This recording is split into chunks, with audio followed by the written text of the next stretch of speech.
My sermon title this morning is Answering the Call. And I couldn't have arranged that phone ringing better if I'd tried.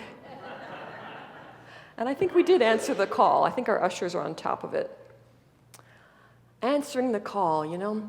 Sometimes the phone rings and now we've got smartphones and we can look at it and say, oh, never mind. Must be a robocall. Or I just can't handle that conversation right now. Sometimes there are other kinds of calls. I don't know if this is still true, but years ago, my brother-in-law used to hear something calling to him, usually Oreos. And he would respond immediately and eat them all. There are other kinds of calls. There are calls of duty. Uncle Sam calls sometimes, and I know many of us here have answered that call. Well, today we're hearing another call story. The story about the conversion of St. Paul.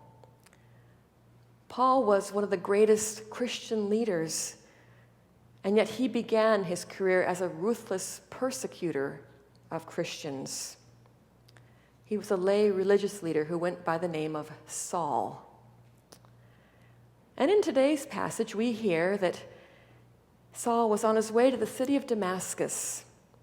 Before leaving for this trip, he'd gone to the high priest and gotten letters, maybe letters of introduction to all the synagogues in Damascus. He was planning to take those letters with him to these synagogues in this city and scout out all the people there who were following this person named Jesus, who were following in the way of Jesus. He wasn't going there to introduce himself and say, "Hi, how are you?" He planned to find these Christians and tie them up and haul them back to Jerusalem. He was not a friend of Christians. But then we hear in this passage something amazing happened. As Saul is approaching the big city of Damascus, suddenly God calls him.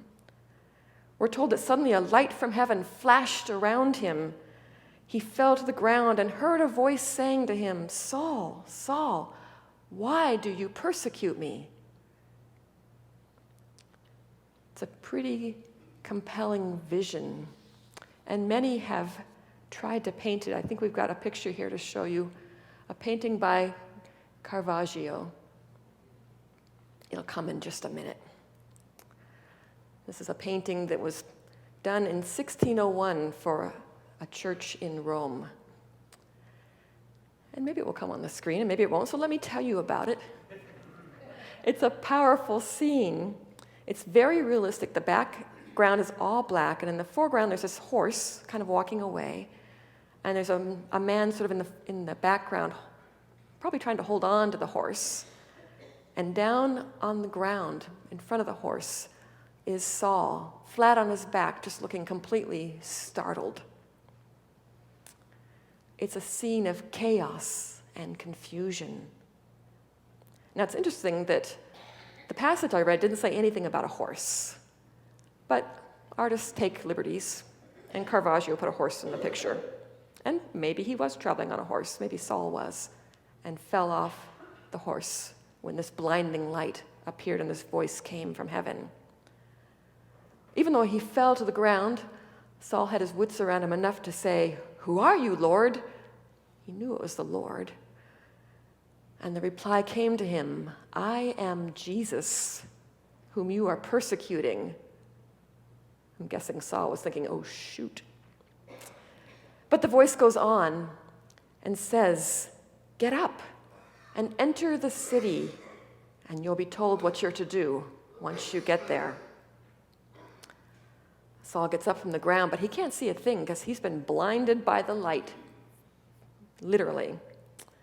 And so his friends have to lead him by the hand into the city of Damascus. And there he waits as instructed. Oh, here we go. Here's our picture. That's Saul there on the ground. And there's the horse. The other guy's trying to calm down the horse, I think. So after this big blinding flash, Saul follows the instructions, smart man, and goes to Damascus, and he waits. He's been told, go there and wait, and I'll tell you what to do. And he has to wait there for 3 days before he gets any more instructions. Meanwhile, the Lord calls someone else. The Lord calls a disciple right there in Damascus by the name of Ananias. Now, for you, those of you who are biblical scholars, keep in mind that this Ananias is not to be confused with Ananias the high priest or Ananias, Sapphira's husband, who got struck down by God for lying about his income to the stewardship committee. This is a different man. So the Lord comes to Ananias in a vision and says, Ananias. Ananias, who is already a disciple of Jesus, answers the call immediately. Here I am, Lord. And the Lord tells him to go to the house where Saul is staying and lay his hands on him so that Saul may regain his sight. Oh no. Ananias knows about Saul. He knows Saul is bad news and has been harming Christians. Why would Ananias want to go anywhere near the house where Saul is? And he tells the Lord that much. He says, Lord, I've heard from many about this man, how much evil he has done to your saints in Jerusalem. But the Lord said to Ananias, go. So Ananias did. He goes, he finds Paul, he lays hands on Paul, and something like scales fall away from Saul's eyes. I keep calling him Saul and Paul. Later on, he changes his name to Paul. Scales drop from his eyes, and suddenly he can see again. And he's a changed man.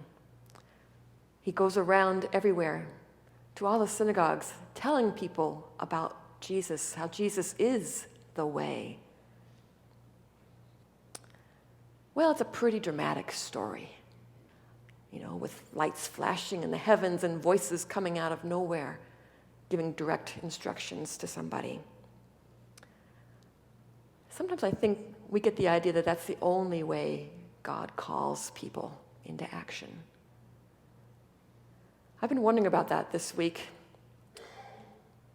And I got to wondering, well, maybe God just uses that particular method when something dramatic is required. For someone like Saul, who was really going wrong, God had to do something dramatic to get his attention. And maybe that's always not necessary. I know that God calls people in other ways, using other methods. There's a wonderful story in my husband's family about his great uncle Elmer McKay. We have a postcard at our house, probably from the 1920s. And there's a very nice picture of a handsome young man on it, Elmer. And next to it, it says, Reverend Elmer McKay, one of America's greatest evangelists. Be sure to hear this mighty man of God who has traveled all over the United States and Canada, preaching over 500 times each year. He is eloquent, dramatic, spirit-filled, fundamental, pleasing, interesting, and appealing. He has left a flame of revival fire burning behind him from the Atlantic to the Pacific and from Canada to the Gulf, and he had a good PR guy. But there are stories about Uncle Elmer and his family, in Mike's family, and my mother-in-law used to tell us stories about what would happen when Uncle Elmer came to town, to North Dakota. They would hold these big revival meetings there in North Dakota, and Dorothy and her sisters and her parents would go to these big revival meetings, these Methodist camp meetings. Many of them were, in fact, led by her Uncle Elmer McKay. They would go to these revival meetings, and they would get swept away by the emotion of them all. And at the very end of the service, when the pastor would make the altar call, Dorothy would grab her sister Essie's hand and say, "Come on, Essie, we gotta go." And they would go up to the front and be saved again. They did this a lot of times, apparently. I said, "Dorothy, what were you thinking?" She said, "We wanted to be good." How can you argue with that? She was good. She was a good church-going woman all the days of her life. Sometimes God sends blinding lights from the heaven. Sometimes God sends an eloquent and pleasing and appealing Uncle Elmer. Sometimes God comes in visions, like God did to Ananias. Sometimes God is far more subtle. Sometimes God calls us just by nudging us, sometimes repeatedly. That's what God did to me.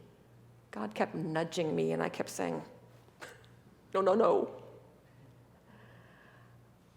God called me, and I was terrified, kind of like Ananias. It's like, whoa, don't put me there. I think I've told you I was scared stiff that going to divinity school would mean I would spend the next 3 years of my life surrounded by ancient old men with long white beards. I was 22. That didn't sound fun. If I had known that going to divinity school would make it possible for me to meet my wonderful husband, Mike, maybe I would have been less frightened. If I'd known I was going to meet wonderful people there and make dear friends, that would have been a lot more appealing, I think.